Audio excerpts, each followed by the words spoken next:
As far as narrow niches go, this one takes the proverbial biscuit. Over 1,000 brake horsepower to all four wheels. It's all electric, and Tesla claim a 0 to 60 mile an hour time in under 2 seconds. It's a practical 5-person saloon complete with a frunk, and the steering wheel isn't on the right side. So what do you do when Tesla throw you the keycard? You Elliot, do you know what is absolutely absurd? If you're a 17 or 18-year-old and you've got your driving license, finances permitting, there's nothing stopping you from driving to your local Tesla dealership and buying 1,000 brake horsepower, 2-ton land missile. Your insurance might have something to say about it, but my point is, you can. Yet me, a 37-year-old man, homeowner, I have to still go and buy a license to watch television. Tesla have loaned me the Model S Plaid for the next 10 days, and I have a free rein as to what I do, what I say, and where I go with it. They've been kind enough to cover the costs of charging the car, so it being so close to Christmas, I thought I would take this opportunity to run some errands, which my missus has kindly prepared for me.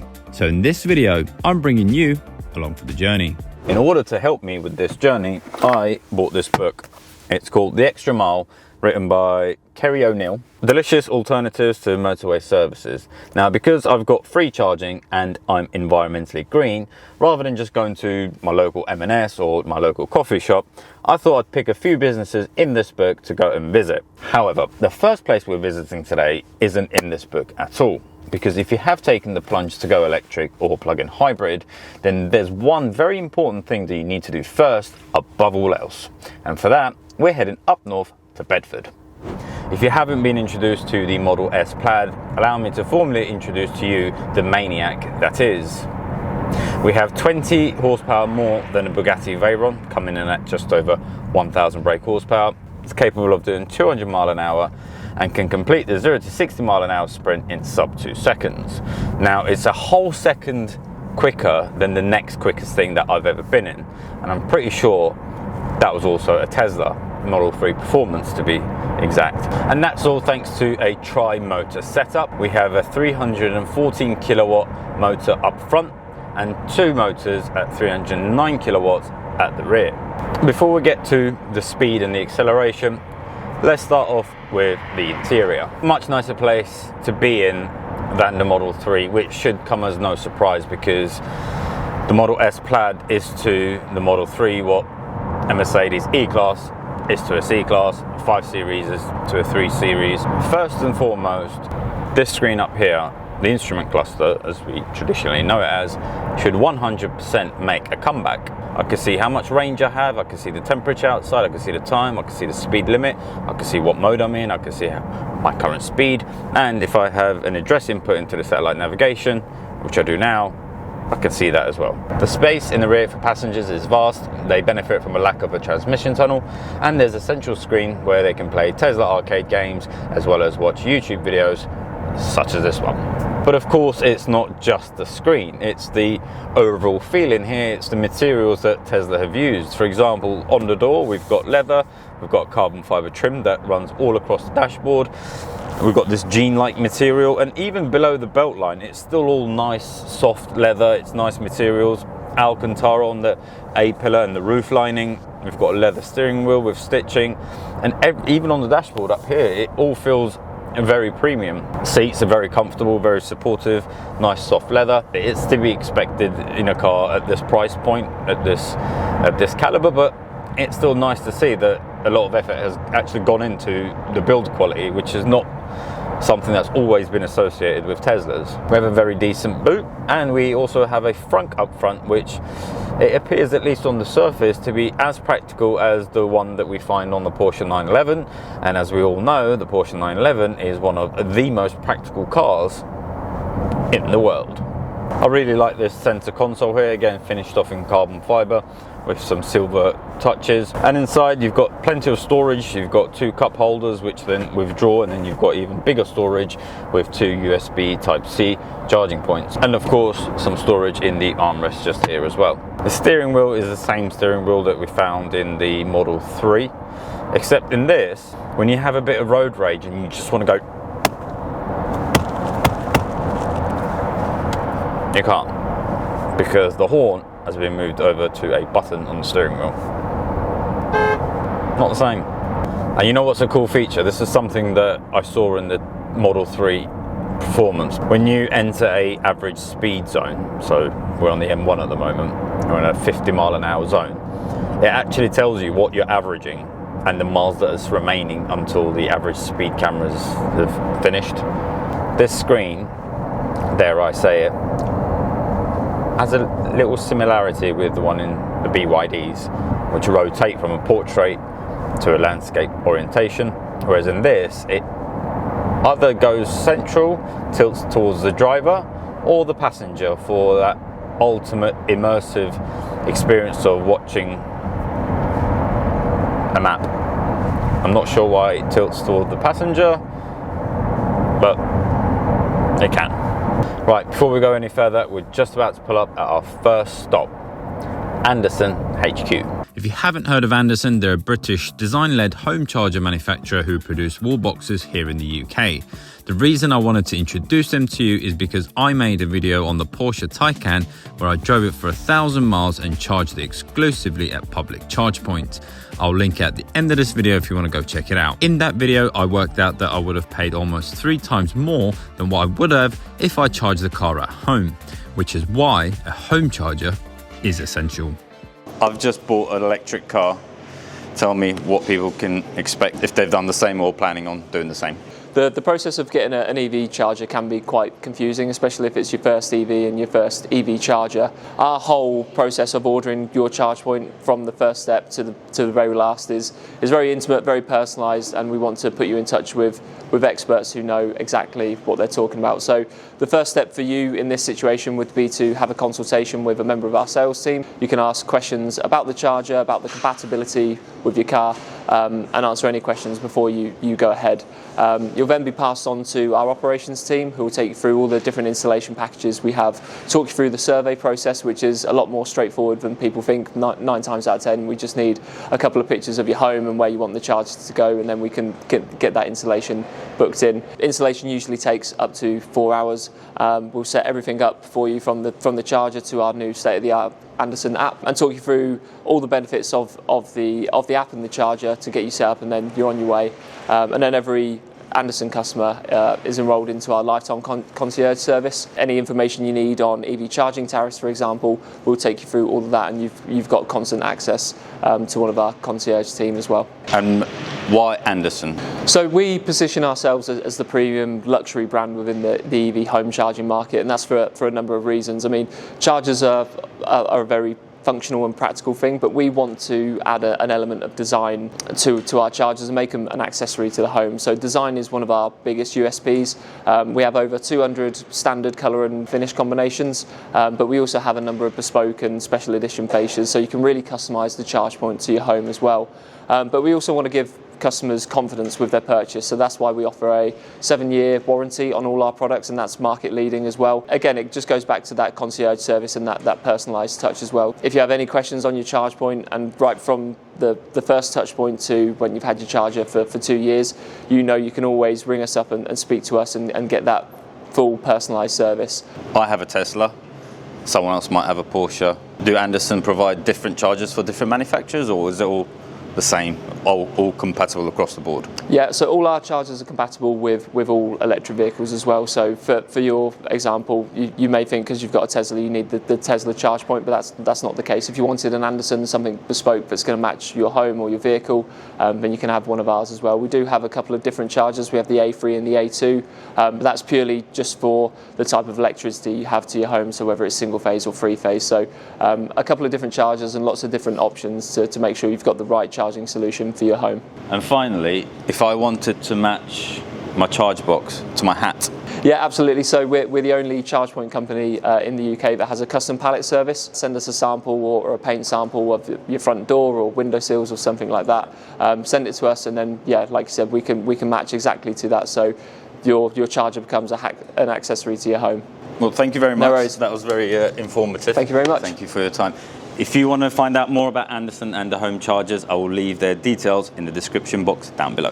For the next leg of my journey, I headed 45 miles north to acquire this evening's essentials for dinner. Mercedes AMG GTR, Ferrari 458, Tesla Model 3 Performance are just some of the cars that come to mind that I've been lucky enough to drive.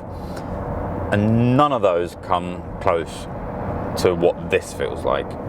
Granted, the most powerful car there is probably about close to 600 brake horsepower, so this has got 400-500 horsepower more than those cars, and with the added benefit of instant torque, instant power delivery. Those cars feel fast.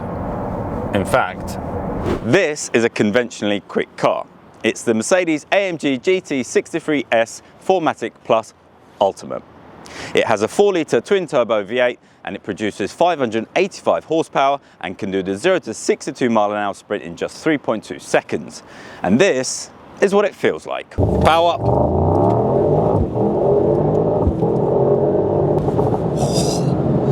See, what's happened there is I've put my foot down, the computer on board's done very many calculations, and it's put just the right amount of fuel and oxygen into the chambers in the cylinders, and then the turbos are spooled up and there was vicious gear changes. And all of that allows your brain to process what's going on and let you know what's coming next, which is speed.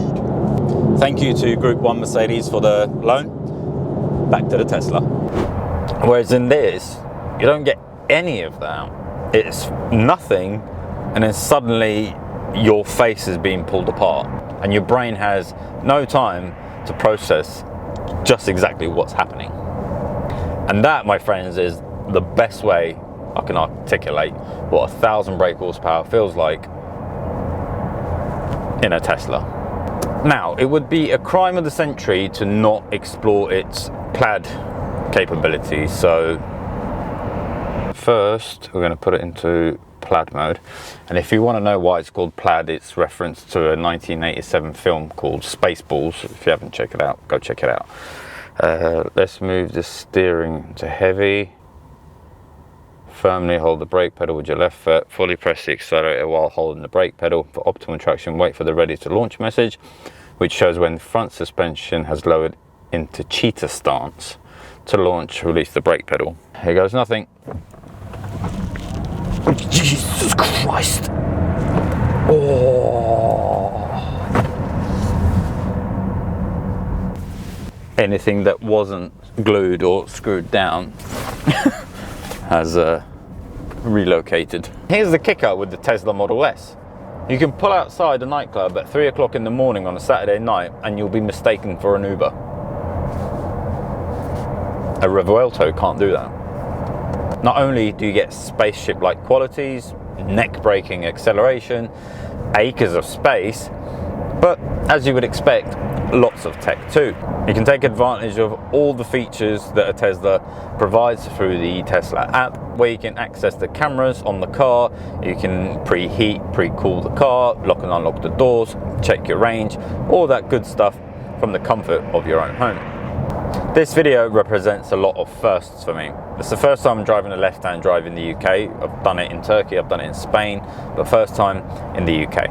It's the first time I'm driving a car anywhere near 1,000 brake horsepower, and it's the first time I'm experiencing a 0 to 60 mile an hour time of sub 2 seconds. And I've got to be honest, at times it's been quite overwhelming. I've got to place quite a large car in the small narrow roads in London. It's left-hand drive, the indicators are buttons, all the controls are on touchscreen, and of course to articulate that and deliver that message to you, to the camera. Anytime I make these videos on YouTube, a lot of planning and preparation and execution goes into the production of these videos. Like the talking head bits I'm doing now, B-roll, and the driving shots like these. Now I can script a lot of it ahead of time, just by doing the research in terms of the facts, the figures, what comes with the car, what it can do, all that sort of stuff. But what I can't prepare for is the driving impressions, what the car feels like to accelerate, to brake, to sit in, to operate, all of that kind of stuff. So I have to go out, drive the car and make notes. And the way that I've been doing that over the last few years is driving the car, getting a feel for it, getting the ideas, pulling over and going onto my notes app on my phone and jotting them down, either writing them or using the voice recorder to document my findings. So to help me, Plaid have sent me this little device. And it's about the thickness of 2 credit cards, and it's a ChatGPT AI powered voice recorder. Now this isn't a sponsored video ad, but it's something that I felt can really help me. Inside the box you get the user manual as well as a magnetic carry case if you wanted to attach it to your iPhone. You also get a charger cable with an adapter and an app where you can download your recordings. The AI element helps me record, transcribe and summarize my notes, so it's ready for me to add my own twist to before delivering my final thoughts and opinions to you, the audience. With the free starter plan, you're provided with 300 minutes a month of transcription and summarization. For additional minutes, you'll have to upgrade to the Pro plan or buy the quota. So what I've been doing is I've just placed it here, and I'll press record, I'll talk to the device, and when I get home, I download them to my computer and then work them in to my script. Again, this is not a sponsored ad, but if like me, you feel this could be a good addition to your workflow, I recommend at least checking them out. Back to the video. I used the journey to the next destination to make notes on what the drive was like. After 45 miles, I reached Manor Farm, located in the northeast of Rugby, where I picked up some fruit and veg for tonight's dinner, amongst some other essentials. The shop offers the finest homegrown and homemade produce, ranging from rare breed meat to cakes. It also gave me a chance to reflect. The more miles I was getting under my belt, the less overwhelming the Model S Plaid became. That being said, there is nothing passive about the driving experience of a car like the Plaid. The rear view mirror wasn't where it normally is, the indicator buttons require brain power, and couple that with the left-hand drive car and the size of the Model S and you start to understand. However, that is the price you pay for the sheer performance of the Plaid. So I guess these are trade-offs you need to consider when buying one. Into the boot they went, and after some sugary snacks, there was only one thing on my mind. Coffee. Lots of coffee. For the next leg of the journey, I decided to head up to Jilk's Garage Cafe 26 miles away to refuel me. Thanks to a 300+ mile range on the Tesla, I didn't see the need to charge it any further. So let's talk a little bit about the driving experience of the Model S Plaid. Now it has the lowest drag coefficient in the universe, which makes it very aerodynamic, and it helps not only efficiency but as well performance. Its hunkered down and wide stance all contribute to a dynamic, engaging driving experience. And the steering you have between light, standard and heavy, I haven't noticed too big of a difference in terms of how it feels. What I will say is, in the last video which I've done, which is a completely different car, granted, it was a CLE plug-in hybrid, you had what I like to call lazy steering. So your tiny little inputs wouldn't translate to much on the road, whereas on this, the smallest little input, you can feel the car jittering along, which makes it quite engaging when you want to drive quickly. But when you're on the motorway, it can get a bit tiresome, because you want it to be quite smooth and you don't want those small inputs to actually really do anything. So it's not so much the weight of the steering wheel, it's more the ratio of your steering that needs to adapt a little bit more to speeds. Credit where credit's due. One thing I've got to give Tesla props for is the superchargers and the network. I've featured maybe, I don't know, 10, 15, 20 plug-in hybrid EV cars over the last few years, and the common theme that runs amongst all of them is how bad the infrastructure is when it comes to charging your car. At any given point anywhere in London, there are 10, 15 different suppliers, all of which require you to download their app, and all have slightly different subscription models or payment methods. You can't use your bank card in some of them, which to this day just absolutely boggles my mind. In some cases, you turn up to a charge point and all the units are occupied, or they're out of order, or you get some sort of malfunction. The infrastructure, it hasn't moved forward as much as I'd like it to, as much as people would like it to, and I think that hinders people's decision to go EV more so than anything else. But with the Tesla Superchargers, I've never had an issue. I've been to a handful of them now. This is my third Tesla that I'm testing, and every time I go to a charge point, I just plug it in. That is it. Which is why I have zero anxiety about going to all these locations, far and wide, on a whim. Jilk's Garage Cafe dates back to the 1900s, has a rich history of family and tradition. Located on Banbury Road, the premises was acquired to service and repair farm machinery. By the 70s, it'd been turned into an Esso garage and somewhere to service cars. Fast forward 40 years, and through small but significant changes, Catherine and Thomas have turned it into an automotive-themed cafe. Not only does Jilk's Garage Cafe reflect on the past, but they're looking into the future too. The cafe caters to the latest trends and supplies the latest fuel for vehicles.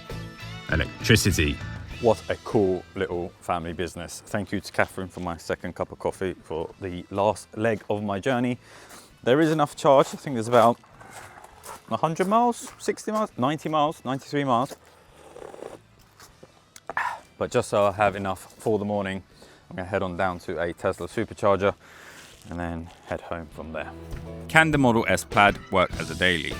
Well, most modern cars can. But it doesn't mean you should, or it doesn't mean it's a good idea. Many have claimed the Porsche 911 makes a good daily. Perhaps, but only if you're willing to forego a comfortable ride and a practical boot. Many, including myself, say the Land Rover Defender is a good daily. Only if you're willing to always be on the hunt for a bigger parking space and sacrifice an engaging drive. If you start to lick your lips at the thought of 1,000 brake horsepower at your disposal, annihilate everything in between a set of traffic lights, also have some of the best tech that I've seen on modern cars with a charging infrastructure to match, then you might be on the right track. You'll need to be willing to overlook some of the quirks like the stalkless driving controls and the European spec steering wheel.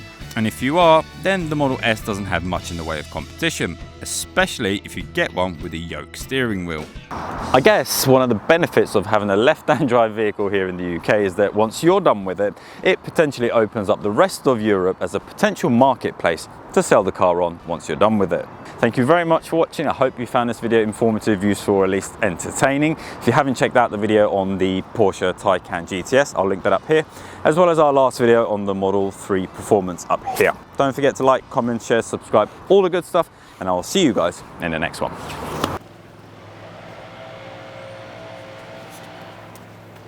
You should include that, that's funny. Still recording.